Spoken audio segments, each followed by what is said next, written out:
who jabbed Mr. Elephant with his antlers. And Mr. Elephant stumbled backward and bumped Mrs. Elephant, who staggered clumsily across the ark. The ark began to roll wildly from side to side, and the air was filled with all kinds of screeching, howling, and roaring.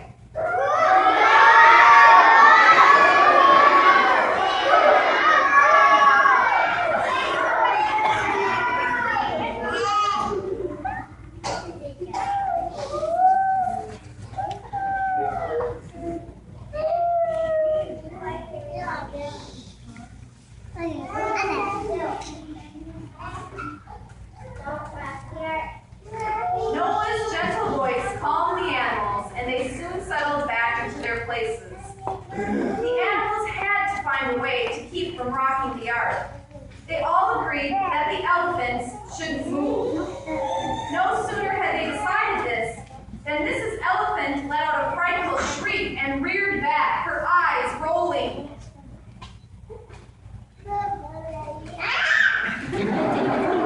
The ark began to tilt to one side.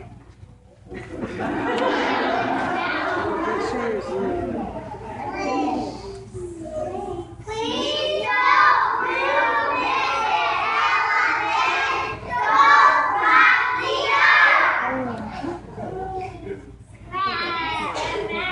Over my toe. Mrs. Ma'am, you must stay away from Mrs. Elephant. Elephants are afraid of little ones. I'll try my best, but it's awfully crowded in here. Just as the ark stopped rocking, a tiny flea came across a very thick and very wrinkled leg. The wrinkles made climbing quite easy.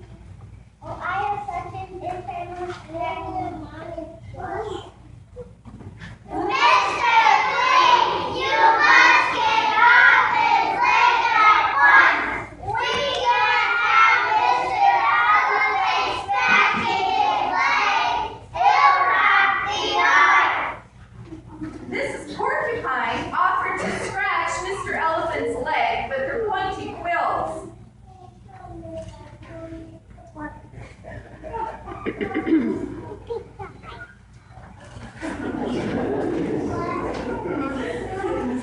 Mrs. Peacock was sitting on a rafter where everyone could see and admire her.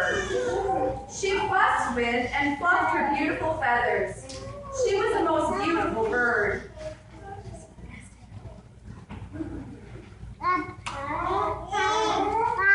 Said Mrs. Elephant, her mouth wide open. But she was not admiring Mrs. Peacock. One of Mrs. Peacock's bright green feathers had fallen on the end of Mrs. Elephant's long trunk, and it was tickling her terribly. Oh no, she's going to sneeze. We'll surely get that if she does. Mr. Monkey leaped to the rescue, and with a puff of breath, Mr. Monkey blew the feather away. Then he held the end of Mrs. Elephant's trunk as she sneezed. It was a tiny sneeze for an elephant, but it was strong enough to blow Mr. Monkey onto his back.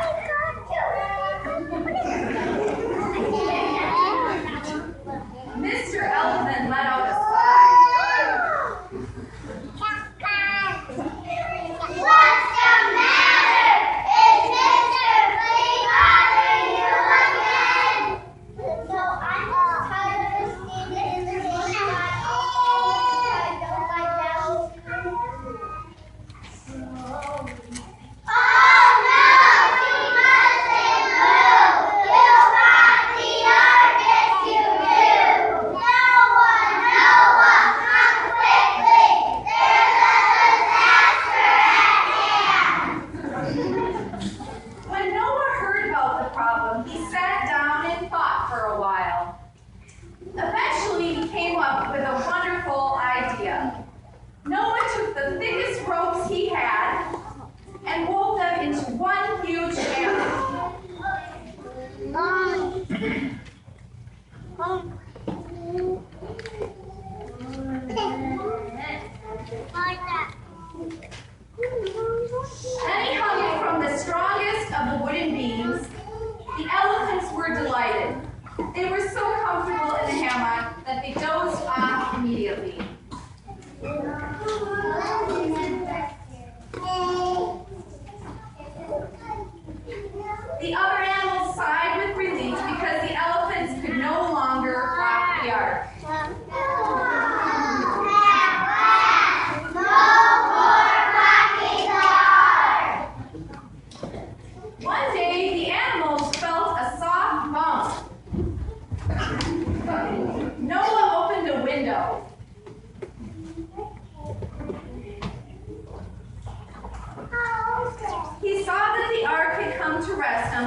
the animals set off for the forest, fields, mountains, and valleys to begin their new lives.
Preschool. Your children have brought us all so much joy. Every day, every week, we have stories to tell between classes. They make us laugh, and really, we enjoy them very, very much. So thank you so much. And I want to say